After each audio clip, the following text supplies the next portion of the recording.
जय हिंद किसान भाइयों, जय जवान जय किसान। मेरा नाम है राहुल जवान और आप हैं इस समय मेरे साथ मेरे खेत पे। एक भैया हमसे मिलने आए थे, वो देखना चाह रहे थे कि जो चीज़ें हम बोल रहे हैं वो खेतों में हो रही हैं या उसके परिणाम क्या हैं। तो मैं आपका एक परिचय कराता हूँ, फिर आगे बढ़ते हैं। नमस्ते भैया। मेरा नाम सूरज सिंह, मैं ग्राम महेंद्र नगर पोस्ट सुआवाला, जिला बिजनौर का रहने वाला हूँ। भैया जी के चैनल देखा मैंने, उस पर देखा कि जो सही है, पहली बात तो समय देने वाली बात है। एक तो भैया जी ने समय दिया। कोई सा भी यूट्यूब चैनल वाला हो, वो समय नहीं देता है, फ़ोन कॉल उठाएगा नहीं, व्हाट्सएप पे जवाब नहीं देगा। पहली बात तो मैं एक छोटे से गाँव का आदमी, भैया जी से मिलना आया, उन्होंने मुझे टाइम दिया, ये सबसे बड़ी बात है मेरे लिए। दूसरी चीज़ ये है कि आज का जो किसान है वो जैविक खेती से की तरफ नहीं बढ़ रहा है, वो रासायनिक खेती की तरफ जा रहा है। उससे क्या है कि उसको पैसे की तो नुकसान है ही, उसके बाद भी उसे रिजल्ट नहीं मिलते हैं। अभी क्या है कि गन्ना बो रहे हैं लोग, धान है और गेहूं है। धान में लोग दवाई दे रहे हैं लेकिन फिर भी सूख रही है, नुकसान हो रहा है। अभी भैया जी के पास आए तो जैविक खेती की तरफ बढ़ाएंगे। उससे क्या है कि एक तो हमारा जो पैसा ही बचेगा, दूसरी चीज़ किसान सेफ रहेगा। अब हमारी पीढ़ी है, यही नहीं बढ़ेगी जैविक खेती की तरफ तो कैसे चलेगा। आप जो सवाल लेके आए थे, आपने जो सवाल पूछे, सारे सवालों के जवाब मिल गए? हाँ, एक तो मेरे सारे सवालों के जवाब मिला। मेरे पास कोई सवाल नहीं है ऐसा जिसका सोल्यूशन मुझे राहुल भैया जी के पास आके नहीं मिला हो। ठीक है। और कल्चर, आपको कल्चर और समझ में आ गए? कल्चर का समझ में आ गया। ये जिस खेत में आप खड़े हो, ये नवरत्न का खेत है। इसमें मैंने अभी कुछ समय पहले बोया था, हाँ 10 जी। 12 दिन हुए होंगे। हाँ देखो, जी। ये फ्रांसबीन है नहीं? हाँ जी। ये गेहूं हाँ, ये गेहूँ है है। नहीं? और इसमें ये मेथी जम रही है, ये मटर है, ये चना है। ठीक है। ये शुरुआत हो गई है इसकी। अब तिल का मुझे पता नहीं चल रहा है जमा के नहीं जमा, लेकिन कुछ ना कुछ तो है ये। अब ये तिल है या क्या है सुतरा भी नहीं पता, क्योंकि 9 चीज़ें डाली थी। और इसमें अच्छा। गेहूं है, जौ है, ये सब मतलब जर्मिनेशन हो गया है। अभी इसे थोड़ा बड़ा हो जाएगा तो उसको फिर हम पानी देंगे। देखो, एक चीज़ है, जब तक हम प्राकृतिक खेती की तरफ नहीं बढ़ेंगे हाँ जी। तब तक हमारे हाथ में कुछ नहीं आने वाला है। अब समस्या ये है कि प्राकृतिक खेती में लोग हमें बढ़ा तो लेते हैं एक तरफ से। अब देखो, तुमने सरसों देखी कितनी शानदार जमी। सरसों शानदार है, मतलब ऐसी सरसों अगर आप बोने जाओगे तो इतना तो भी बढ़िया नहीं होगी। नहीं। और ये नेचुरल जम गई अपने आप। अब तो क्या है, खेती में रोग बहुत है। क्यों? क्योंकि हम रासायनिक यूज कर रहे हैं। देखो, मैं जिन जंगलों में आज खड़ा हूँ ये रेत है, और इस जंगल को जब मेरे पास ये आया था तो इसके 0.20 कार्बन था, ऑर्गेनिक कार्बन। बहुत बुरी स्थिति थी। आज ये ड्रम ब्रम रखे हैं, इनकी मेहरबानी है कि आज हम इस काबिल बने कि इन बेचारों ने हमें आज इस स्थिति में ला दिया कि हम आज अच्छी खेती कर पा रहे हैं।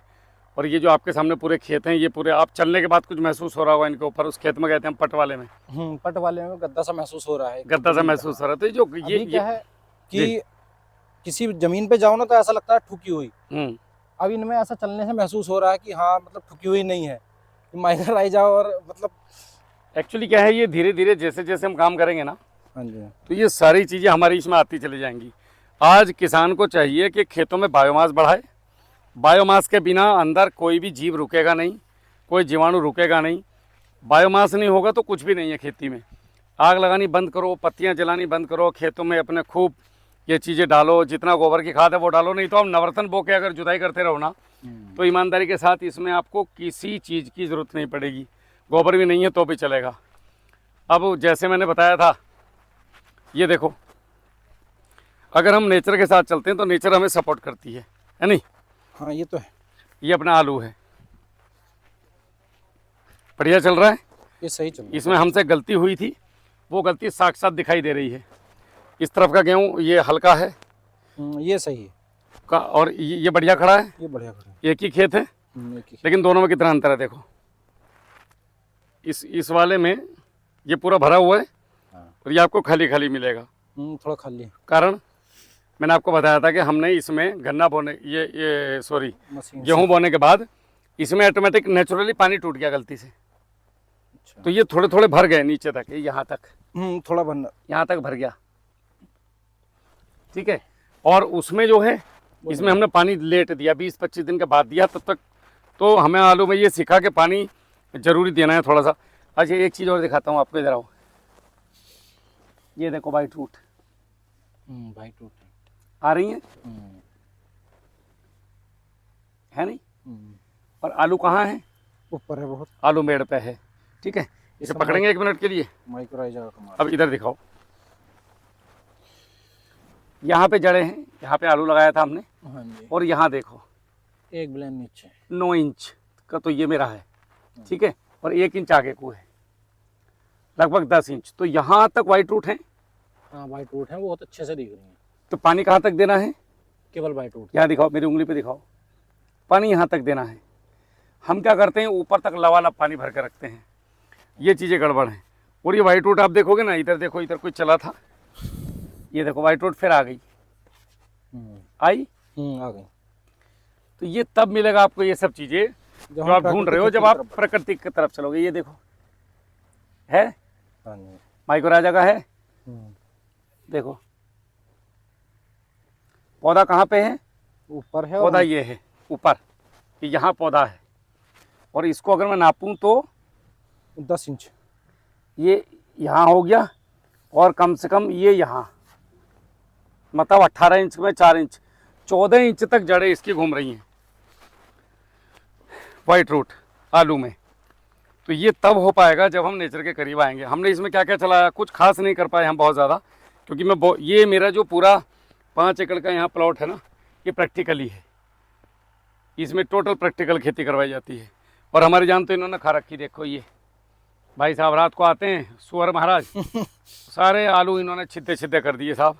कसम खा रखी कि तुम्हें खेती करने नहीं देंगे। खैर कोई बात नहीं। अब यहाँ देखो रूट्स, ये देखो सारी रूट्स आ रही हैं। प्रत्यक्ष को प्रमाण की आवश्यकता नहीं होती है।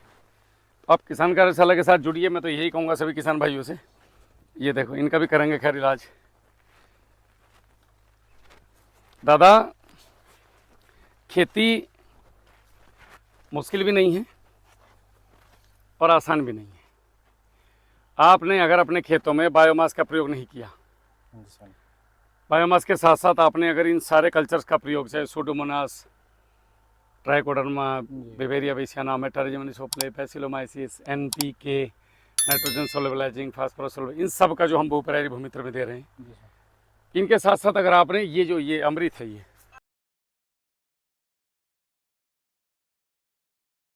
ये अमृत है, ये आपके खेत में जब रहेगा तभी इसको खाने के लिए जीवाणु आएंगे। अगर ये नहीं रहेगा तो जीवाणु नहीं रहेंगे। जीवाणु नहीं रहेंगे तो आपके खेत में कोई भी माइक्रोबियल एक्टिविटी नहीं होगी और आप हमेशा लॉस में रहेंगे। अब ये देखो, जितना कवाड़ हो सके वो जोतने की कोशिश करें, खेत में जोतें, खेत में जुताई करें और इसको जो है नेचुरल तरीके से खेती करने की कोशिश करें। हम पहले साल आपको 70% पे लाते हैं, फिर 50 पे लाते हैं, फिर धीरे धीरे हम आपको मतलब एक ऐसे रास्ते पे लेके चले जाते हैं जहाँ पे आपको केवल कुछ नहीं करना है, गोबर से खेती हो जाएगी। गोबर से खेती हो जाएगी, एक भैंस या गाय रखने से। अब देखो लोग यहाँ पे क्या करते हैं, अब यहाँ हर्बिसाइड मारते हैं। मैंने क्या किया, मैंने इनको कह दिया कि भैया ये आलू के बीच में जितना भी सरसों पिछले साल का जमा, इसको ले जाओ उखाड़ के। तो ये चीज़ें हैं, हमें करना चाहिए इन चीज़ों के लिए। मैंने यहाँ कुछ पौधे लगाए थे, अभी एक आम का पौधा लगाया था प्रैक्टिकल के लिए, तो उसको भी नीलगाय खा गई। मल्चिंग की हुई है आम के पेड़ पे। हाँ, उसको भी नीलगाय खा गई थी। हाँ, लेकिन ये मल्चिंग करा हुआ हिसाब सही है। अब मैंने क्या किया है, जब से इसको मल्चिंग किया है तुरंत इसने नया पत्ता दे दिया। एक तो इसकी जड़ में नमी रही बनेगी। ये देखो इसके नीचे पूरी ऐसी कॉलोनी रहेगी, यहाँ मजे से जीवाणु अपना काम करेंगे। तो हमें नेचर के करीब आके काम करना है, नेचर से दूर भाग के काम नहीं करना है। किसान नेचर से दूर भाग रहे हैं। ये जो बरसीन बोया, ये पट जमीन है बिल्कुल, ये रेत है, देखो पड़ा तो है रेत। ये दिखाऊँ, ये देखो ये रेत है, ये धूल उड़ गई, इसमें ये बरसीन खड़ा है। तो कुछ समझ में आई चीज़ें? हाँ सर, समझ में तो बहुत कुछ आया।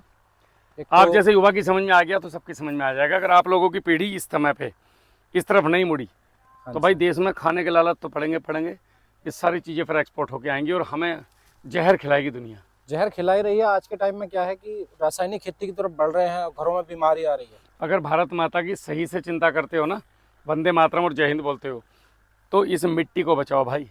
अगर ये मिट्टी नहीं बचेगी तो कुछ भी नहीं बचेगा। इस दुनिया में सब कुछ ख़त्म है। बाकी कैसा लगा आगे मुझे बहुत अच्छा लगा। और जो चैनल पे बताया जाता है, पहली बात तो वो आपके यहाँ हो रहा है। कुछ तो क्या है कि खाली बता दिया, किसान परेशान है कि यार करें कैसे इसको। अब यहाँ आने के बाद ये है कि एक तो तरीका मिल जाता है कि हाँ ऐसे नहीं, कभी ऐसे और हमने सोच हो ग्रुप सकता भी है। बनाए हुए हैं आप लोगों के लिए, आप हाँ। ग्रुप में पूछ सकते हैं, हमारे वहाँ पे विशेषज्ञ बैठे होते हैं। गोबर की खाद कैसी लगी? गोबर की खाद जो कंपोस्ट हुई है वो भी अच्छी है, वो बहुत बढ़िया है। एक तो हमारे यहाँ क्या है, कच्चा गोबर डलता है, हाँ। उसकी बहुत दिक्कत है। अब ये आपके पास आया तो मुझे कंपोस्ट करने का तरीका भी मिला। सबसे बड़ी समस्या तो यही है किसान की, वो कच्चा गोबर डालता है उससे देखो बीमारी ऊपर हल्का कच्चा है, हाँ अब इसके ऊपर जीवाणु गिरेंगे ये निकल जाएगा पूरा। और ये देखो, ये खाद बहुत अच्छा है। ये अगर खाद खेती में डले तो इससे बात ही कुछ और रहेगी। ये ऐसा है जैसे वर्मी कंपोस्ट। हाँ, ये वर्मी कंपोस्ट डाल लो या इसको डाल लो, बात आप इसको स्मेल करके देखो। स्मेल है ही नहीं, इसमें मैंने देखी है, स्मेल नहीं है। तो जो मैं बोलता हूँ वीडियो में कि स्मेल नहीं होनी चाहिए, वो है, स्मेल नहीं है। एक तो दूसरी बात यही है कि खाद बहुत अच्छे से कंपोस्ट है जी। फिर किसान को दिक्कत नहीं आती है ऐसा खाद को बखेरने में या फिर किसी भी चीज में। अब ये फिर अब बीमारी देखो, भी नहीं ये रोड़े के रोड़े हैं, अगर आप इसको फेंकोगे तो इसमें दुनिया भर की फंगस है। हाँ, इससे एक और तो ये फफूंद आ डिकम्पोज रही नहीं है, है, एक तो फफूंद आ रही है इससे, फफूंद आ रही है, इसमें स्मेल भी है, और ये आधा डिकम्पोज है। तो मैं इसको अभी जीवाणु कल्चर छिड़कवाऊंगा, ये सब गलाने के बाद हम इसको खेत में फेंकेंगे, उसके बाद अपनी खेती इसी से हो जाएगी। तो धीरे धीरे अगर आप आते हैं तो पहले साल आपका थोड़ा, फिर थोड़ा, हम आपको 3 चीज़ देते हैं। पहले आपकी ज़मीन मजबूत कराते हैं, साथ में ठीक है, आपका उत्पादन नहीं गिरने देते और आपका खर्चा कम कर देते हैं। यही तो चाहिए किसान को। हाँ यही चाहिए किसान को, और चाहिए क्या। अब आप मेरे पास आए, मेरे पास से लेके जाओ, आपको खरीदने की जरूरत नहीं। कल्चर अब ले ये जाओ, कल्चर बनाओ, में चलाओ, कहीं से फिर आ लेके जाओ, फिर ले जाऊंगा, जाओ। रासायनिक वाला ये एक के साथ 4 डिब्बे और फालतू में पकड़ा देता है। और मैंने क्या लिया? आपने कुछ नहीं लिया, उल्टा फ्री में 5 कल्चर और दे दी कि जाओ अपने खेतों में चलाओ, मौज लो। यही तो ये आज देश में जरूरत है किसानों के साथ आज खड़े के होने टाइम में की। हर आदमी तो अपनी बेचने के चक्कर में लगा है। वो किसी को फ्री नहीं देना चाहता। अगर 4 बार बैठेगा आपके पास भी तो कुछ ना कुछ बेचने के चक्कर में बैठेगा। अच्छा, मेरे साथ आप 1-2 घंटा बैठे, हमने कोई चीज़ ऐसी आपको लगा कि भैया यहाँ पे मुझे प्रोडक्ट की तरफ लेके जा रहे हैं? नहीं, ऐसा कुछ नहीं लगा। जैविक खेती की तरफ बढ़ा रहे हैं भैया, और किसानों को बढ़ना चाहिए जैविक खेती की तरफ, रासायनिक को छोड़ना चाहिए। इससे एक तो आपको बीमारी से बचोगे। सबसे जरूरी बात तो ये है कि हमारा शरीर स्वस्थ रहेगा तभी तो कर पाएंगे। जब शरीर ही स्वस्थ नहीं होगा तो 40 साल में बुढ़े हो रहे हैं लोग यार। 40 घर घर में कैंसर, घर घर में बीमारी, घर घर में बहुत डायबिटीज। बुरा हाल है। बीमारी से ज्यादा आदमी खेती में भी दवाई से परेशान और घर में भी बीमारी, दवाई से तो परेशान। किसानों को किसान कार्यशाला की तरफ आना चाहिए। किसान को हाँ, किसान कार्यशाला की तरफ आना चाहिए। और मुझे बहुत अच्छा लगा किसान कार्यशाला से और राहुल भाई से मिलके। धन्यवाद। धन्यवाद।